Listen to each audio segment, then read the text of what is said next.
مهم جدا وشأن خطير جدا، وانا بحب اهتم بالشأن الامريكي لان بيبقى فيه ملفات ساخنة جدا. ولو جينا بصينا على الاعلام الامريكي هنلاقي الاعلام الامريكي بيبرز قضايا احنا كعرب مش بنهتم بيها. يعني الاعلام الامريكي بيحب يكشف لك الاغتيالات، يحب يكشف لك التآمر، يحب يكشف لك اللعب على المكشوف، يحب يكشف لك خلف الابواب المغلقة، على عكسنا احنا كعرب بنحب التصريحات الحكومية وما بعد التصريحات الحكومية، على عكس الاعلام الامريكي. والنهارده انا جاي ابرز لك قضايا مهمه جدا بيتم تداولها في الاعلام الامريكي، وهي خلاف ما بين اغنى راجل في العالم والرئيس الامريكي هيؤدي الى احتماليه اعتقال ابن الرئيس الامريكي هانتر بايدن. مش بس كده، عايز اقول لحضرتك ان كان في اضراب هيشيل لامريكا نهائيا عمال السكك الحديديه. عايز اقول لحضرتك ان ده كان هيأثر على ملفات كبيره جدا في امريكا، واهمها ملف حرب روسيا واوكرانيا. ايضا هتكلم معاك ان شهر ديسمبر ويناير من اسوأ الشهور على بريطانيا. عايز اقول لحضرتك ان رئيس مجلس الوزراء ريشي سوناك استدعى نزول الجيش.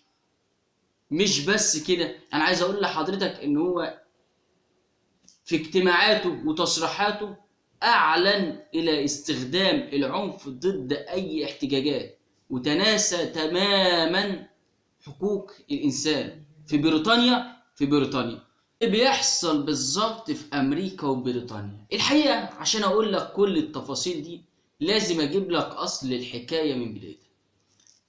الحقيقه عايز اقول لحضرتك ان الرئيس الامريكي عنده مشكله كبيره جدا. اول مشكله وهي مشكله عامل السن، لان الرئيس الامريكي احتفل بعيد ميلاده 80، وطبعا عالضيق يعني محدش علم بيه قد كده، فكان الموضوع يعني عالضيق عشان خاطر السن بتاع الرئيس الامريكي هيكون مصدر انتقاد للرئيس الامريكي. تاني حاجة عايز اقولها لحضرتك ان الحزب الديمقراطي مش متحمس ان الرئيس الامريكي يرشحه لفترة تانية. وطبعا احنا عارفين ان دونالد ترامب اعلن اعادة ترشحه مرة اخرى، وجو بايدن قال لو ترامب اعلن ترشحه مرة اخرى انا هعلن ترشحي مرة اخرى. لكن المشكلة هنا عند الرئيس الامريكي ان الحزب الديمقراطي مش متحمس ان هو يجيبه مرة تانية. طبعا احنا عارفين تصرفات الرئيس الامريكي وحكاية التهنيج اللي بتيجي الرئيس الامريكي، فمخليه عامل السن عند الرئيس الامريكي اساسا هو النهارده عنده 80 سنة. هيطلع من البيت الابيض هيكون عنده 82 سنة، هيروح تاني فين؟ عامل السن بتاعه السن كبير جدا. فدي مشكلة كبيرة جدا للرئيس الامريكي. تاني حاجة عايز اقولها لحضرتك ان امريكا كان فيها اضراب هيشيل لامريكا نهائيا، هو اضراب عمال السكك الحديديه. الاضراب ده العمال شايفين ان رواتبهم ضعيفه، وان هم عايزين يزودوا الرواتب، وان يكون في حافز سنوي، وايضا عايزين ياخدوا يوم اسمه يوم مرضي. يعني اليوم ده مثلا لو انا مثلا تعبان في نص يوم واخدت بعض وروحت، اليوم ده يتحسب لي ما يتخصمش مني. فهم كانوا عايزين ان هم اليوم ده ان هم ياخدوه. الكلام ده كان في سبتمبر الماضي. عايز اقول لحضرتك الرئيس الامريكي تدخل على الفور، وقعد مع النقابات 12 نقابه اجتمع بيهم، ووصل لحلول ان هو يزود المرتب ل 24% وحافز سنوي $1000. وايضا اتكلم الرئيس الامريكي معاهم على اليوم اللي هو اليوم المرضي، ما دوش يحل معاهم وقال لهم احنا على كده، وتم الاتفاق على كده. لما جاء في شهر ديسمبر، الكلام ده من 3 ايام بالظبط، قال لك احنا الشهر ده، ليه الشهر ده بالذات؟ لان الشهر ده فيه تجديد العقود، يعني ان هم خلاص هيندرجوا العقود فهيبداوا ان هم يتعاملوا بقى من اول يناير. فالشهر ده جت النقابات وقفت تاني، قالت لهم لا احنا عايزين اليوم المرضي، مش هينفع ان انتوا اساسا ما تديناش اليوم المرضي. فالرئيس الامريكي تدخل واستخدم قانون من سنة 1920 لحل الإضراب ده، وبالفعل تم إلزامهم وتم حل الإضراب ده. عايز أقول لحضرتك إن الإضراب ده كان هيكلف أمريكا يوميا خسارة 2 مليار دولار، بالإضافة إلى المساعدات العسكرية اللي أمريكا بعتتها لأوكرانيا، والحرب لسه محدش عارف هي رايحة فين ولا جاية منين. فبالتالي كان هيكون في انفاق كبير جدا، وامريكا كان هيبقى فيها خسائر كبيره جدا في الاقتصاد الامريكي، كان ممكن الاقتصاد الامريكي يجي الارض. فالرئيس الامريكي تدخل، عايزه رفع المرتبات بنسبه 30% وياخدوا حافز سنوي، وان يكون في اليوم المرضي زي ما قلت لحضرتك. اليوم المرضي ده يعني انا مثلا لو تعبت في نص اليوم وسبت اليوم، خصوصا ان في كورونا، فبالتالي انت ما تجيش تخصم المرتب بتاعي، اليوم ده يكون مرتبه يعني شغال، يعني ما تخصموش مني. فالحقيقه الرئيس الامريكي تدخل ووصل معاهم لحل وسطي انه يرفع المرتبات ل 24%، يدوم حافز شهري 1000 دولار، حافز سنوي 1000 دولار، واليوم اللي هو المرض ده قال لك هتسيبه لا. فجت العمال في تجديد العقود بتاعتهم في شهر ديسمبر اللي احنا فيه ده، وحبوا ان هم ينفذوا الاضراب، قالوا ده احنا هننفذوا الاضراب من يوم 9 ديسمبر وهنعمل الاضراب. فالرئيس الامريكي تدخل سريعا ان هو يلزمهم بالاتفاق اللي تم ما بينهم وما بينه. فدخل قانون من سنة 1920 للكونجرس الامريكي عشان يكون ملزم وتمت الموافقة عليه. وعايز اقول لحضرتك ان ده من اخر الاعمال اللي هتعملها نانسي بلوسي قبل ما تمشي وتعتزل السياسة. وهنا احنا بنتكلم ان الرئيس الامريكي قدر ان هو يعمل حاجه مهمه جدا ويحل مشكله زي دي كانت هتخسر الاقتصاد الامريكي يوميا 2 مليار دولار. فكانت هتبقى كارثه كبيره جدا على الاقتصاد الامريكي وعلى الرئيس الامريكي. بس انا عايز اقوله لك، انت عارف ان الحزب الجمهوري سيطر على مجلس النواب، فبالتالي اخر ورقه رابحه لجو بايدن هي كانت نانسي بلوسي. نانسي بلوسي مش نازله، وقلنا اللي هيجي بعد كده هو كيفن ماكارثي. كيفن ماكارثي زي ما قلت لحضرتك ان هو اول حاجه عنده ان هو مش عايز يدعم حرب روسيا واوكرانيا، وان شايف ان المواطن الامريكي اولى بالفلوس اللي بتروح لحرب روسيا واوكرانيا والتمويل اللي بتروح ليها. تاني حاجه شايف ان الرئيس الامريكي والحزب الجمهوري ان الرئيس الامريكي فاسد ولا بد ان يحاسب. رابع حاجه الحزب الجمهوري مش بيحب سياسات جو بايدن نهائيا، شايف ان السياسات دي بتتعارض مع سياسة الحزب الجمهوري، وان الناخب الامريكي غير راضي على السياسات دي. فبالتالي عايز اقول لحضرتك ان حصل خلاف ما بين الرئيس الامريكي جو بايدن وما بين ايلون ماسك، ده صاحب تويتر. عايز اقول لحضرتك ابن الرئيس الامريكي هانتر بايدن زي ما قلت لحضرتك ان هو كان رايح يصلح اللاب بتاعه عند حد، فاتركن عنده فتره، فحصل كان في تسريبات على اللاب لفساد ليه، وان هو وقضايا غير اخلاقيه ومشبوه في حاجات كتيره جدا. فعايز اقول لحضرتك اللي وقف جنب الرئيس الامريكي هو ايلون ماسك. زي ما هو عمل ايه؟ حضرتك شفت تويتر لما مثلا بيبقى فيه محتوى مثلا صورة فاضحة او كده، هو منه نفسه بيحذفها.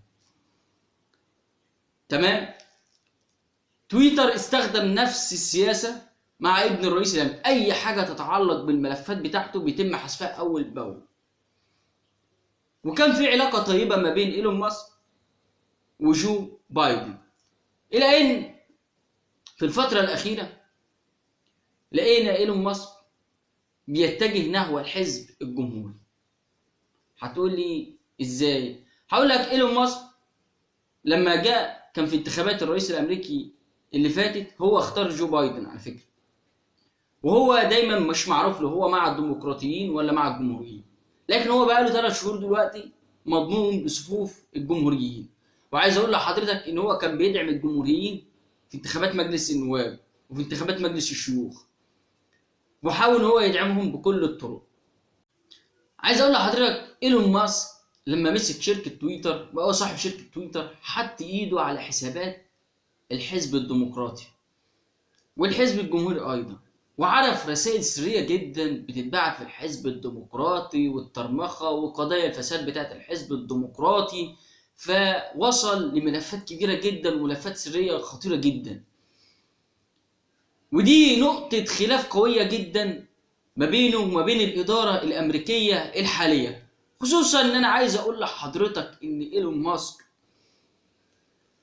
الحزب الجمهوري الفترة دي بيحامي عنه بطريقة غير طبيعية. عايز أقول لحضرتك إن كيفن ماكارثي طلع اللي هو زعيم الحزب الجمهوري، واللي هو ده اللي إحنا بنقول عليه بنسبة 99% جاي مكان نانسي بلوسي، قال يا جماعة إيلون ماسك إيه يعني لما يمشي شوية موظفين؟ ما في شركات كتيرة جدا بتصفي، وحاول إن هو يدافع بشراسة عن إيلون ماسك. وعلى فكرة في حاجة مهمة جدا، أنا عايز أقول لحضرتك إن الجمهوريين عايزين يحط إيديهم على الملفات اللي في إيد إيلون ماسك. ليه؟ لأن هم عايزين يفضحوا الرئيس الأمريكي ده، عايزين يشوهوا صورة الرئيس الأمريكي ده، وبالتالي تكون صورتهم هم اللي قوية. عايز أقول لحضرتك إن ماكرون لما راح أمريكا قابل إيلون ماسك وقال له إن الإساءات السلبية والعنف في تويتر لازم إن هو يتحط عليه رقابة، ما عادش ينفع يزيد أزيد من كده. عايز اقول لحضرتك كمان حاجه مهمه جدا، ان امريكا الاداره الامريكيه من ساعه الخلاف ما حصل مع بين جو بايدن وايلون ماسك وهم بيراقبوا تويتر، يعني حاطين تركيزهم جدا على تويتر زي حضرتك كده بالظبط ما هتشوف معايا في الفيديو. This is something that we're certainly keeping an eye on, and look, we have always been very clear. And that when it comes to social media platforms, it is their responsibility to make sure that when it comes to misinformation, when it comes to the hate that we're seeing, that they take action, that they continue to take action. Again, we're all keeping a close eye on this. We're all monitoring what's currently occurring, and we see it with our own eyes of what you all are reporting, and just for ourselves what's happening on Twitter.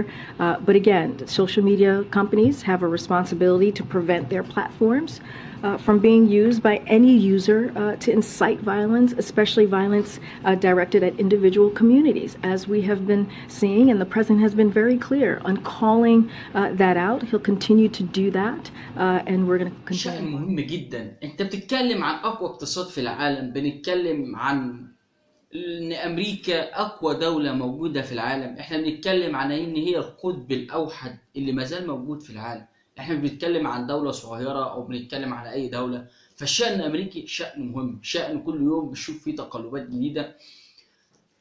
حالي معاك بقى على بريطانيا. بريطانيا اقتصادها قوي جدا، ولما بنتكلم على بريطانيا احنا بنتكلم عن ويلز، بنتكلم عن اسكتلندا، بنتكلم على ايرلندا. فالاقتصاد البريطاني اقتصاد شايف نفسه قوي جدا.